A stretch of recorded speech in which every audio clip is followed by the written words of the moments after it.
వాళ్ళ ఆచరణలో పూర్తిగా ఫెయిల్ అయిపోతా ఉన్నారు. తప్పకుండా భవిష్యత్తు మనదే ఉంటుంది. 600 అయినా రాబోయే రోజుల్లో మళ్ళీ ఈ రాష్ట్రంలో అధికారంలోకి వచ్చేది ఖచ్చితంగా బీఆర్ఎస్ ప్రభుత్వమే అధికారంలోకి వస్తుంది.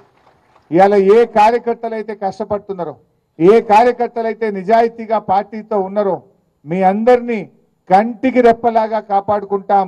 మీ అందరికీ మంచి గౌరవం దొరికే విధంగా నేను బాధ్యత తీసుకుంటా ఈ పటాన్చెరు నియోజకవర్గంలో మనవి చేస్తా ఉన్నా. మీరు ధైర్యంగా ఉండండి. రేపు స్థానిక సంస్థల ఎన్నికలు వచ్చినా, రేపు కౌన్సిలర్లు కానీ, సర్పంచులు కానీ, ఎంపీటీసీలు కానీ, కార్పొరేటర్లు కానీ ఏ ఎన్నిక వచ్చినా మా కార్యకర్తలకు అండగా ఉండి గెలిపించుకునే బాధ్యత నాది అని చెప్పి కూడా నేను కార్యకర్తలకు మనవి చేస్తా ఉన్నా. So be strong. ఖచ్చితంగా మీరు పార్టీతో ఉండండి.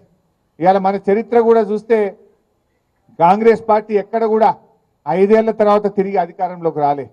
అది రాజస్థాన్ అయినా, ఛత్తీస్గఢ్ అయినా, మధ్యప్రదేశ్ అయినా, ఏ రాష్ట్రంలోనైనా వన్ టైమే మలతాపకు పోతుంది. అది రెండోసారి అధికారంలోకి రాలే ఈ దేశంలో. ఒక్కసారే వస్తుంది కాంగ్రెస్ పార్టీ. అందువల్ల ఈ టర్మ్ కాగానే మళ్ళీ వచ్చేది ఖచ్చితంగా బీఆర్ఎస్ గవర్నమెంటే. కానేబట్టే ఏడాది దగ్గర రానేబట్టే 8 నెలలు అయ్యేపాయి. కష్టపడదాం, రేపు స్థానిక సంస్థలో గెలుద్దాం.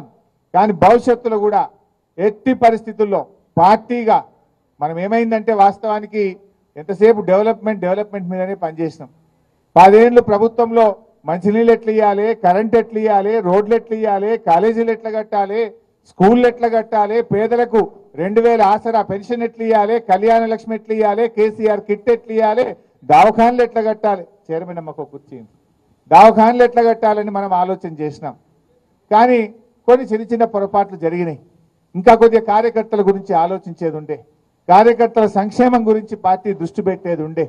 తప్పకుండా రాబోయే రోజుల్లో కార్యకర్తల సంక్షేమం మీద, నాయకత్వం మీద ప్రత్యేకమైన దృష్టి పెడతాం. ఈ కష్టమైన క్లిష్టమైన సమయంలో పార్టీకి అండగా నిలబడ్డ కార్యకర్తల్ని తప్పకుండా మిమ్మల్ని పువ్వుల్లో పెట్టి కాపాడుకుంటాం. రేపు ఏ అవకాశాలు వచ్చినా మీకే అందిస్తాం. మీ ద్వారానే రేపు పార్టీ ప్రభుత్వం కూడా రాబోయే రోజుల్లో నడుస్తుంది. ఇవాళ ఇది కొద్ది సమయం మాత్రమే. మనము కొద్ది రోజులైతే కాంగ్రెస్ వాళ్ళు ఊర్లలో తిరగని పరిస్థితి వస్తుంది. తులం బంగారం ఇవ్వకపోతే అక్కజెల్లలు ఇడిచిపెట్టారా? మహిళలకు 2500 ఇవ్వకపోతే అక్కజెల్లలు ఇడిచిపెట్టారా? ఎన్ని చెప్పారు మీరు? ఏడైనాయి? ఇలా 6 గ్యారంటీల్లో ఒక్కటన్నా అయిందా?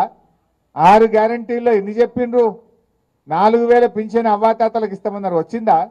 రాలే. 2500 మహిళలకు వచ్చిందా? రాలే. అదేవిధంగా రైతు భరోసా 7500 ఇస్తామన్నారు, వచ్చిందా?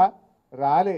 పేదలకు 5 లక్షలు ఇచ్చి ఇండ్లు ఇస్తాం ప్రతి ఒక్కరికన్నారు, వచ్చిందా? ఒక్కరికన్నా ఇండ్లు రాలే. విద్యార్థులకు 5 లక్షల భరోసా కార్డు అన్నారు, వచ్చిందా? ఆడపిల్లలకు స్కూటీలు అన్నారు, వచ్చిందా? తులం బంగారం వచ్చిందా? ఏది రాలే. రేపు ఎన్ని రోజులు నడుపుతారు? మా అంటే 6 నెలలు, ఏడాది గడుపుతారు. ఏడాది తర్వాత జనం విడిచిపెడతారా? ఏ ముఖం పెట్టుకుని ప్రజలకు వస్తారు? మీరు ఇచ్చిన హామీ ఒక్కటన్నా సరిగ్గా అమలు చేసిండ్రా? ఏ ఒక్కటి జరిగింది? బస్సు తప్ప అంత తుస్సే, అంత